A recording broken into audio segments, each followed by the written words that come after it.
हम इस पे जीत हासिल करेंगे और हमारा देश कोरोना के कहर से निजात पाएगा। और अभी तक जो लॉकडाउन है, अभी तक जो सोशल डिस्टेंसिंग के नॉर्म्स हैं या जो भी एहतियात के तौर पर जो भी निर्णय लिए गए हैं, उसके प्रभावी असर, उसके परफेक्ट और पॉजिटिव असर दिखाई पड़ रहे हैं। लेकिन अभी भी चुनौती बाकी है। प्रधानमंत्री नरेंद्र मोदी जी ने बहुत साफ कहा है कि हमें उस चुनौती को आखिरी दम तक उसके लिए मजबूती से एक साथ खड़े होकर के संयम और अनुशासन के साथ इस लड़ाई को लड़ना है। और यकीन हमें सबको है, पूरे देश को है कि इस लड़ाई में हम मजबूती के साथ विजय हासिल करेंगे। और रमज़ान जो 24 से शुरू हो रहा है, उसमें सभी जो मुस्लिम भाई हैं, बहन हैं, उनको बहुत बहुत रमज़ान की अग्रिम मुबारकबाद। और मुझे पूरा यकीन है कि जिस तरह से सभी उलमाओं ने, सभी धार्मिक संगठनों ने, सभी धर्मगुरुओं ने, समाज के सभी हिस्सों ने एकजुट होकर के ये फैसला किया है कि रमज़ान के दौरान हम मस्जिदों में, धार्मिक स्थलों पे, सार्वजनिक स्थलों पे, व्यक्तिगत स्थलों पर कोई भी भीड़ भाड़ वाले कार्यक्रम नहीं करेंगे। नमाज है, अफ्तार है, या और भी तिराबी है, या और भी जो रमज़ान के कर्तव्य हैं, उनको हम अपने घरों पर ही सोशल डिस्टेंसिंग के को ध्यान में रखकर पूरा करेंगे। वो पूरी तरह से सफल होगा।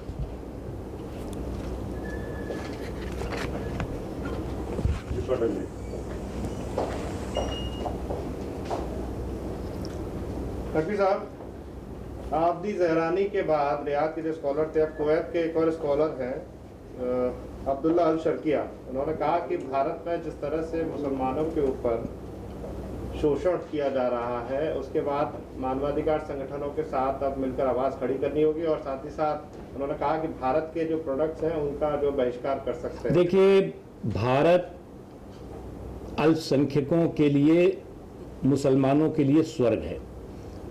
उनके सामाजिक, आर्थिक, धार्मिक अधिकार किसी भी देश से ज़्यादा पुख्ता हैं, मजबूत हैं। इसलिए मैंने जैसे कहा कि अब इस तरह के लोगों को अगर किसी भी कोई प्रेजुडिस माइंडसेट से ऐसी बात कर रहा है, तो उसे इस देश की ज़मीनी हकीकत को देखना चाहिए और उसको स्वीकार करना चाहिए।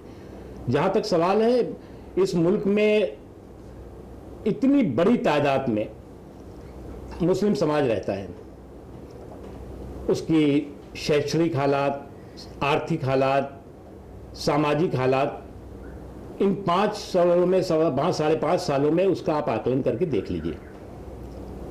आज सरकारी नौकरियों में उनकी हिस्सेदारी बढ़ी है, आज शिक्षा के क्षेत्र में उनकी शैक्षणिक सशक्तिकरण उनका ज़्यादा हुआ है, बढ़ा है। उसके अलावा जो उनके और आर्थिक सशक्तिकरण की दिशा में वो आगे बढ़े हैं। समाज के सभी वर्गों की तरक्की के वो बराबर के हिस्सेदार, भागीदार बने हैं।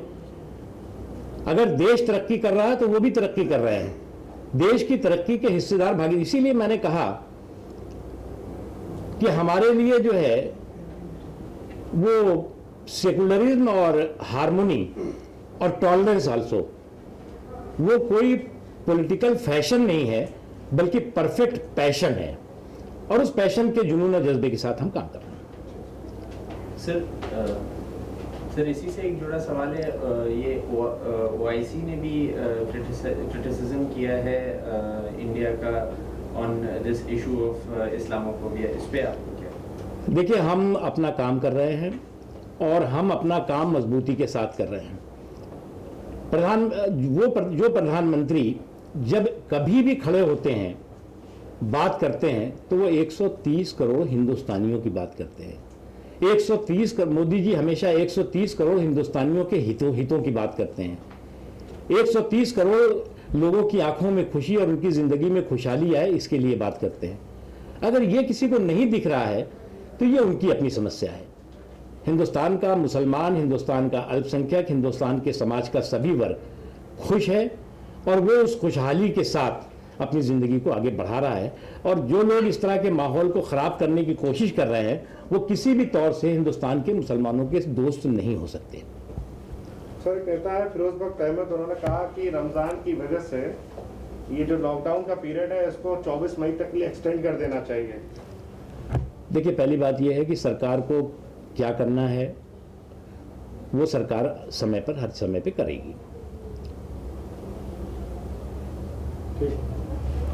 सर, एक छोटा सा और सवाल है कि कई मुस्लिम देश भी जहां मोदी जी का जो मेडिसिन इन्होंने पहुंचाया है, चाहे वो यूएई हो या और सारे कंट्रीज है, they have very much appreciated the work of Indian government and Prime Minister and revert that in writing and in words.